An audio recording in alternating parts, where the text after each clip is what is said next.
Hello guys and welcome back to the channel BA study पे आप सबका स्वागत है। और अब हम स्टार्ट कर रहे हैं अपनी सीरीज यूनिट 1 की, जो हम कर रहे थे ऑलरेडी। हमने श्री औरबिंदु के बारे में पढ़ा, हमने रविंद्रनाथ टैगोर जी के बारे में पढ़ा, हमने वेंकटरमणी जी के बारे में पढ़ा और आज की वीडियो हम पढ़ेंगे भवनी भट्टाचार्य जी के बारे में।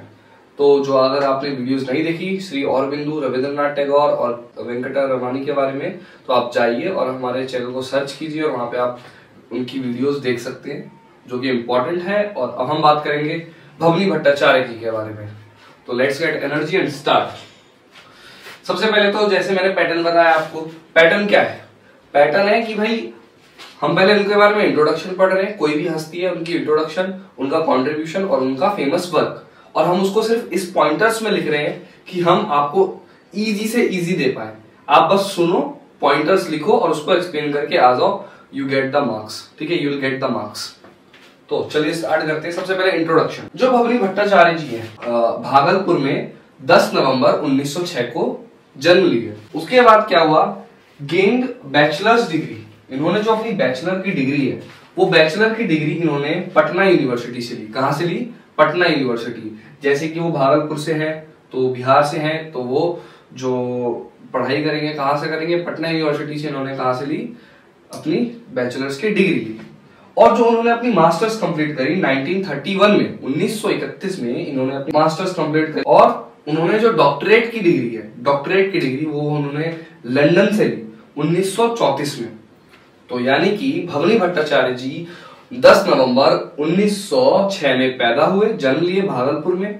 उन्होंने पटना यूनिवर्सिटी से अपनी बैचलर्स की डिग्री कंप्लीट करी। उन्होंने मास्टर्स 1931 में कंप्लीट करी। उन्होंने जो डॉक्टरेट की डिग्री है वो लंदन के यूनिवर्सिटी से जाके ली, 1934 में प्राप्त करी डॉक्टरेट की डिग्री। ठीक है, वो बहुत फेमस बंगाली नोवेलिस्ट थे, बहुत फेमस बंगाली नोवेलिस्ट थे। Who is famous for writing on social problems of India. वो जो सोशल प्रॉब्लम होते थे ना, सोशली प्रॉब्लम जो भी होते थे। अब सोशल प्रॉब्लम क्या हुआ, सपोज करो एक दंगा हो गया कहीं, ठीक है, हमारे भारत देश में, जिससे कि पूरा भारत उसमें है, इशू में। मान लो जिससे फार्मर्स जो है, जो किसान है, हमारे किसान भाई, उनको कुछ दिक्कत है, तो एक सोशल प्रॉब्लम है। ठीक है, तो ये उनके बारे में लिख रहे हैं, उनके ऊपर लिख रहे हैं। मतलब एक इंडिया के सोशल राइटर थे, ये सोशल प्रॉब्लम के राइटर थे, जो सिर्फ एक बंगाली नोवेलिस्ट ही नहीं, इंडिया में जो भी सामाजिक चीजें होती थी जिससे एक इंडिया इफेक्ट हो रहा है, जिससे हमारा इंडिया इफेक्ट हो रहा है, उसके बारे में भी ये लिखते थे। ठीक, एनर्जी आज थोड़ी डाउन लग रही है, ज्यादा करते हैं। तो अब पढ़ते हैं इनका कंट्रीब्यूशन, भवनी भट्टाचार्य जी का कंट्रीब्यूशन। भवनी भट्टाचार्य जी का कंट्रीब्यूशन क्या था? ठीक है, तो इन्वॉल्व इन मार्क्सिस्ट सर्कल। ये मार्क्सिस्ट सर्कल क्या होता है? ठीक है, ये मार्क्सिस्ट सर्कल क्या होता है? ये होता है जो कार्ल मार्क्स थे ना, जो उनकी जो समाजवादी विचारधारा थी, उस चीज को फॉलो करने वाले को हम क्या बोलते हैं? Marxist circle. जो कार्ल मार्क्स जो थे, उनकी एक सामाजिक विचारधारा थी। उस विचारधारा पे जो जो चलता है, या उन विचारधारा को जो जो मानता है, उसको हम क्या बोल देते हैं? Marxist circle. ठीक है, वो इन्वॉल्व थे मार्क्सिस्ट सर्कल में। Also influenced by the Harold लस्की। Harold लस्की कौन थे? हारोल्ड लस्की थे, जब ये लंदन गए ना डॉक्टरेट करने, जब ये भवनी भट्टाचार्य लंदन गए क्या करने? डॉक्टरेट करने, जो उन्होंने 1934 में उसकी डिग्री प्राप्त करी। वहां पे ये एक टीचर से मिले, जिनका नाम क्या था? हारोल्ड लस्की। उनका इतना विनम्र स्वभाव था, वो इतने अच्छे थे कि उनसे वो बहुत ज्यादा इन्फ्लुएंस हुए। तो ये जो हारोल्ड लस्की है, वो टीचर है कहाँ के? लंदन यूनिवर्सिटी के। भवनी भट्टाचार्य जी उनसे कब मिले? जब वो डॉक्टरेट करने गए। ठीक है, और 1934 में उन्होंने डॉक्टरेट की डिग्री जो है वो प्राप्त करी। ठीक, तो ये उनसे बहुत इन्फ्लुएंस थे। उनके जो विनम्र स्वभाव था उनका, हारोल्ड लस्की का, उससे बहुत ज्यादा ये प्रभावित थे। Active in literary circle and work published in various magazine and newspapers. जो भी लिटरेचर था, जो भी चीजें थी, उसमें बहुत ज्यादा एक्टिव थे। और इनका जो वर्क है वो पब्लिश हुआ। कहाँ पब्लिश हुआ? मैगजीन्स में, न्यूज़पेपर्स में। भाई सोशल चीजों के बारे में लिख रहा है इंसान, सोशल उसके बारे में, तो बहुत जाहिर सी बात है कि वो तो आने चाहिए। और बहुत अच्छा लिखते थे, बहुत फेमस थे, बंगाली नॉवेलिस्ट थे, जैसा कि मैंने आपको बताया। Some of Bhattacharya's articles published in Spectator and developed friendship with editor, जिनका क्या नाम था? Francis Yeats brown.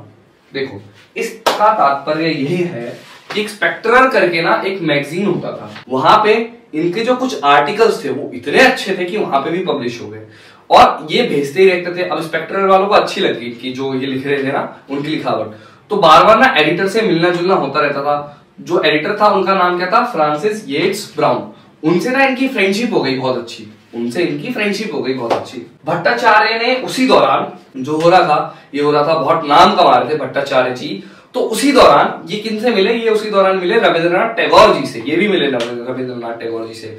Last video में हमने किनके बारे में पढ़ा था, लास्ट वीडियो में हमने पढ़ा था वेंकटा रमानी के बारे में, वो भी मिले थे, ये भी मिले। क्या नाम है इनका, भवनी भट्टाचार्य जी। तो ये ऐसे आप याद रख सकते हो कि कौन कौन रविंद्रनाथ टैगोर जी से मिले, ठीक है।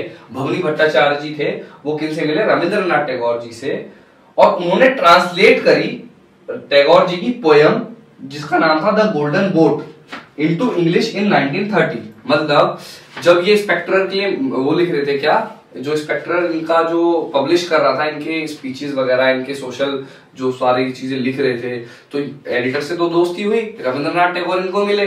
फिर इन्होंने क्या करा, रविंद्रनाथ टैगोर जी की जो पोयम थी द गोल्डन बोट, उसको इन्होंने क्या करा, उसको इन्होंने ट्रांसलेट कर दिया, किसमें कर दिया, इंग्लिश में ट्रांसलेट कर दिया 1930 में। तो ये बहुत अच्छा बन सकता है, कोई क्वेश्चन भी आ सकता है, भवनी भट्टाचार्य जी ने टैगोर जी के लिए क्या किया। आप कह सकते हो भवनी भट्टाचार्य जो थे वो मिले, ठीक है, कब मिले, ड्यूरिंग स्पेक्ट्रर का जो वो मैगजीन वो प्रिंट करा रहे थे, अपनी स्पीच वगैरह उसमें जो उनकी छपाई हो रही थी, और उनके एक मित्र बने जिनका क्या नाम था, फ्रांसिस याट बोर्ड ब्राउन, ठीक है, उनसे ये मिले, उनके एडिटर से, और उनसे मित्रता हुई। उसी दौरान रविंद्रनाथ टैगोर जी इनको मिले, और रविंद्रनाथ टैगोर जी ने उनको क्या समझाया, रविंद्रनाथ टैगोर जी ने इनको मतलब इनसे मिलके इन्होंने उनके लिए एक जो इनकी द गोल्डन बोट पोयम थी उसको ट्रांसलेट किया इंग्लिश में 1930 में, बहुत सिंपल, और रिसीव किया साहित्य अकेडमी अवार्ड इन 1967। 1967 में इन्होंने साहित्य अकेडमी अवार्ड भी लिया भवनी भट्टाचार्य जी ने, फॉर शेडो ऑफ लद्दाख। किसके लिए, फॉर शेडो ऑफ लद्दाख, इनका एक प्रोजेक्ट था फॉर शेडो ऑफ लद्दाख, उसके लिए, उसकी लिखावट के लिए इनको एक अवार्ड मिला, साहित्य अकेडमी अवार्ड 1967 में।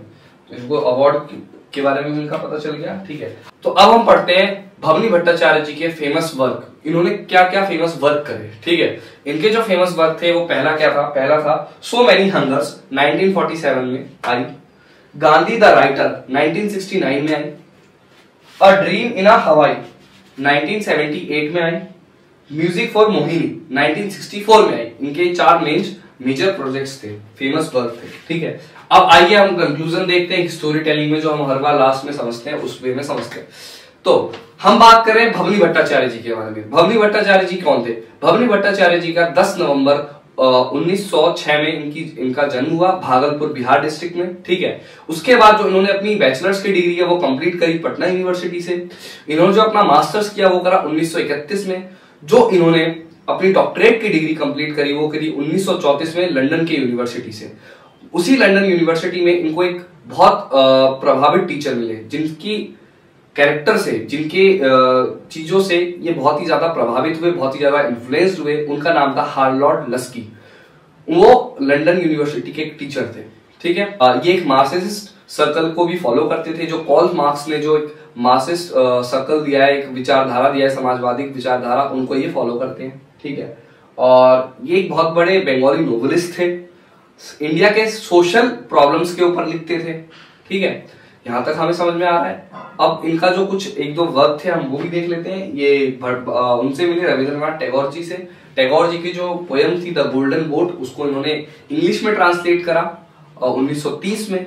और जो एडिटर थे स्पेक्ट्रर मैगजीन के, उनके बहुत अच्छे मित्र बन गए, क्योंकि उनमें बार बार उस मैगजीन में इनका जो स्पीच थे, इनके जो प्रॉब्लम्स थे उसको पब्लिश किया जा रहा था, तो ये बार बार वहां आना जाना हो रहा था। उसी दौरान इनकी एक दोस्ती हुई बहुत अच्छी फ्रांसिस येट ब्राउन से, जो कि एडिटर थे स्पेक्ट्रर मैगजीन के, ठीक है। ये चीज हुई और इनको एक अवार्ड भी मिला, साहित्य अकेडमिक अवार्ड। किसके लिए, शेडो ऑफ लद्दाख के लिए 1967 में जो इन्होंने लिखे थे। अब इनके कुछ फेमस वर्क थे, गांधी द राइटर जो कि आया 1959 में, 69 में, ठीक है। और सो मेनी हंगर्स 1947 में, अ ड्रीम इन हवाई 1978 में, म्यूजिक फॉर मोहिनी 1964 में। ये था इनका एक कंक्लूजन।